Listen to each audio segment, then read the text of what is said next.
എൻ്റെ പേര് ഷീന. ഞാൻ ബൈബിൾ മാരത്തോൺ റീഡിംഗ് വഴി എനിക്ക് ലഭിച്ച അനുഭവ സാക്ഷ്യമാണ് പറയുന്നത്. എനിക്ക് പല്ലുവേദനയായിട്ട് എൻ്റെ പല്ല് എടുക്കുകയും 3-4 ദിവസം കഴിഞ്ഞിട്ടും വേദന കുറയുന്നുണ്ടായിരുന്നില്ല. പല്ലിൻ്റെ അടുത്തവിടുത്ത് മാത്രമല്ല, തല തൊട്ട് കഴുത്തിൻ്റെ അവിടം വരെ വേദനയായിരുന്നു. നീരും കഴുത്ത് ചിരിക്കാനോ ഒന്നും പറ്റാത്ത അവസ്ഥയായിരുന്നു. ഞാൻ ബൈബിൾ വായിക്കുന്ന എൻ്റെ ബൈബിൾ റീഡിങ് മോർണിംഗ് 5 തൊട്ട് 5:30 വരെയായിരുന്നു എൻ്റെ ടൈം. ഞാൻ തലേദിവസമൊക്കെ വിചാരിച്ചു, ഞാൻ എങ്ങനെ വായിക്കും തമ്പുരാനെ, എനിക്ക് നല്ല വേദനയാണല്ലോ. വേദനയ്ക്കുള്ള ടാബ്ലറ്റ് കഴിച്ചിട്ടും വേദന കുറയുന്നില്ല. 2 നേരം ടാബ്ലറ്റ് കഴിക്കുന്നുണ്ടായിരുന്നു. ആ കഴിക്കുമ്പോഴത്തെ ഒരു ശമനം അല്ലാണ്ട് വേദന തീർത്തും മാറുന്നുണ്ടായിരുന്നില്ല. ഞാൻ തലേദിവസം എനിക്ക് വായിക്കാൻ പറ്റില്ല എന്ന് പറഞ്ഞാലോ എന്ന് വരെ ഞാൻ ചിന്തിച്ചു. പക്ഷേ എങ്കിലും എനിക്ക് വായിക്കാനുള്ള ആഗ്രഹം കാരണം ഞാൻ അങ്ങനെ പറഞ്ഞില്ല. എൻ്റെ റീഡിങ്ങിൻ്റെ രാവിലെ ഞാൻ ഒരു 1:30 ആയപ്പോൾ എഴുന്നേറ്റു. നോക്കിയപ്പോൾ എനിക്ക് നല്ല വേദനയാണ്, ഒരു രക്ഷയില്ല. ഞാൻ പോയി കിടന്നു. വീണ്ടും ഒരു 4 മണിയൊക്കെ ആയപ്പോൾ ഞാൻ എഴുന്നേറ്റു.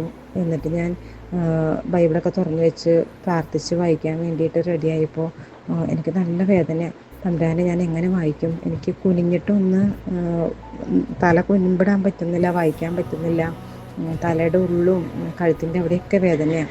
ആകെ അസ്വസ്ഥതയായിരുന്നു. ഞാൻ 1 മിനിറ്റ് പ്രാർത്ഥിച്ചു, തമ്പുരാനെ, ഞാൻ എങ്ങനെ 1/2 മണിക്കൂർ വായിക്കും എന്നിങ്ങനെ വിചാരിച്ച് മനസ്സിലിങ്ങനെ പ്രാർത്ഥിച്ചു കൊണ്ടിരുന്ന ആ ഒരൊറ്റ നിമിഷം കൊണ്ട് എൻ്റെ എല്ലാ വേദനകളും പൂർണ്ണമായിട്ടും തമ്പുരാൻ എടുത്തു മാറ്റി. അത് അത്രയ്ക്കും വേദന ഉണ്ടായിരുന്ന സമയം, ഒരു നിമിഷം കൊണ്ട് അതെങ്ങനെയാണ് എനിക്ക് പറയാമെന്നറിയില്ല, അത്രയ്ക്കും തമ്പുരാൻ എന്നെ തൊട്ട് സുഖപ്പെടുത്തി. ഞാൻ വായന കഴിഞ്ഞു, ഉഷാറായി. എനിക്ക് ഭയങ്കര ക്ഷീണമായിരുന്നു ആ ഡേയ്സുകളിലൊക്കെ, മരുന്നിൻ്റെയും എല്ലാത്തിൻ്റെ ഒരു വേദനയുടെ ഒക്കെ ക്ഷീണമായിരുന്നു. ഞാൻ നല്ല ഉഷാറായി. എൻ്റെ പണികളൊക്കെ കഴിഞ്ഞ് ഞാൻ പള്ളിയിൽ പോണ വഴിക്കൊക്കെ ഞാൻ വചനത്തിന് ഇത്രയ്ക്കും ശക്തിയോ, ഞാൻ എല്ലാ ദിവസവും ബൈബിൾ വായിക്കുന്നുണ്ടെങ്കിലും ഇത്രയ്ക്കും ഒരു ശക്തി വചനത്തിനുണ്ടെന്നത് എനിക്ക് തന്നെ അറിയില്ലായിരുന്നു. ആ ഒരു നിമിഷം കൊണ്ട് എനിക്ക് ഭയങ്കര സന്തോഷം, പറഞ്ഞറിയിക്കാൻ പറ്റാത്ത സന്തോഷമായി. ഞാൻ എൻ്റെ മക്കളോടും ഞാൻ ജോലി ചെയ്യുന്ന ഓഫീസിൽ എൻ്റെ ഫ്രണ്ട്സിനോടെല്ലാം ഇങ്ങനെ പറയുണ്ടായി. എനിക്ക് എങ്ങനെ വായിക്കുന്ന അറിയില്ലായിരുന്നു. എനിക്ക് തലേദിവസം ഞാൻ പോകുമ്പോഴൊക്കെ, ജോലി സ്ഥലത്ത് പോകുമ്പോഴൊക്കെ എനിക്ക് നല്ല വേദനയായിരുന്നു. അപ്പോൾ എന്നോട് ചെന്ന വശം എൻ്റെ അവിടെയുള്ള സ്റ്റാഫുകളൊക്കെ ചോദിച്ചു, എങ്ങനെയുണ്ട് വേദന എന്ന് ചോദിച്ചപ്പോൾ ഞാനിങ്ങനെ ഒരു അനുഭവ സാക്ഷ്യം പറഞ്ഞു. അപ്പോൾ അവർക്കൊക്കെ ഇതിനോട് ഭയങ്കര, അവർക്കൊക്കെ ഇനിയും ബൈബിൾ വായിക്കണം എന്നൊക്കെ, അവരെയൊക്കെ ആഡ് ചെയ്യണം എന്നവർ എന്നോട് പറയുണ്ടായി. അങ്ങനെ ഞാൻ പള്ളിയിൽ പോയി. രാവിലെ പള്ളിയിൽ പോയപ്പോൾ അവിടെ കറക്റ്റ് അച്ഛൻ പറഞ്ഞ വചനവും ഇത് തന്നെയായിരുന്നു. വചനം ഊർജ്ജസ്വലമാണ്, അത് സൗഖ്യദായകമാണ്, അത് 20 വാളിനേക്കാൾ മൂർച്ചയുള്ളതാണ്. അങ്ങനെയാണ് അച്ഛനും പറഞ്ഞതുണ്ടായിരുന്നത്. അപ്പം എൻ്റെ മനസ്സിൽ എന്താണോ വചനത്തെക്കുറിച്ചുണ്ടായിരുന്നത് അത് തന്നെ അവിടെ വീണ്ടും കർത്താവ് അച്ഛനിലൂടെ വെളിപ്പെടുത്തി തന്നു. അതെനിക്ക് ഭയങ്കര ഒരു മനസ്സിന് ഭയങ്കര സന്തോഷവും കൂടുതൽ വചനത്തിലേക്കുള്ള ഒരു തീക്ഷ്ണത വളരാൻ സാധിച്ചു. വീണ്ടും ഞാൻ പള്ളിയിൽ നിന്ന് കഴിഞ്ഞ് വീട്ടിൽ വന്നപ്പോഴേക്കും വീണ്ടും എനിക്ക് വേദന തുടങ്ങി.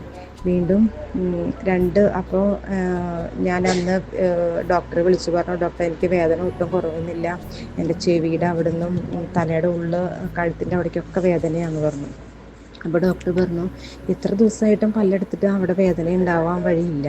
ഇനിയിപ്പോൾ അങ്ങനെ വേദന വരികയാണെങ്കിൽ നമുക്കൊരു എക്സ്റേ എടുക്കുക, അല്ലെങ്കിൽ ചെവിയുടെ ഡോക്ടറെ കാണിക്കുക, അങ്ങനെ എന്തെങ്കിലുമൊക്കെ ചെയ്യേണ്ടി വരുമെന്ന് പറഞ്ഞു. എന്നിട്ട് ഞാൻ വീണ്ടും പ്രാർത്ഥിച്ചു. അപ്പോൾ എനിക്കൊരു വിശ്വാസം ഉണ്ടായിരുന്നു, ഈ 3 ദിവസത്തെ ബൈബിൾ വായന കഴിയുമ്പോഴേക്കും എൻ്റെ രോഗം പൂർണ്ണമായി യേശു സുഖപ്പെടുത്തുന്നു. ഞാൻ മനസ്സിലെന്നെ വിശ്വസിച്ച് ഞാൻ പ്രാർത്ഥിച്ചു. നടക്കുന്ന വഴിക്കൊക്കെ ഞാൻ വചനം പറഞ്ഞ് സ്തുതിച്ച് പ്രാർത്ഥിച്ചുകൊണ്ടിരുന്നു. അങ്ങനെ അത്ഭുതം എന്ന വണ്ണമാണ് ഇന്നലെ തൊട്ട് എനിക്ക് പൂർണ്ണമായി എന്നെ സുഖപ്പെടുത്തി. എൻ്റെ തലയുടെ ഉള്ളിലോ കഴുത്തിൻ്റെ അവിടെയോ പല്ലെടുത്തവിടത്തൊന്നും ഒരു വേദനയില്ലാത്ത വിധം പൂർണ്ണമായി എന്നെ യേശു സുഖപ്പെടുത്തി. എൻ്റെ യേശുവയ്ക്ക് 1000 ഞാൻ നന്ദി പറയുന്നു. അതുപോലെ തന്നെ ഈ ബൈബിൾ മാരത്തോണിൻ്റെ പുറകിൽ പ്രവർത്തിക്കുന്ന എല്ലാവർക്കും, ഇനിയും എല്ലാവർക്കും വചനം ഇതുപോലെ തന്നെ ഒരു അനുഭവ സാക്ഷ്യമാക്കി മാറ്റാൻ എല്ലാവർക്കും സാധിക്കട്ടെ എന്ന് ഞാൻ ഇതേ സമയം പ്രാർത്ഥിക്കുന്നു.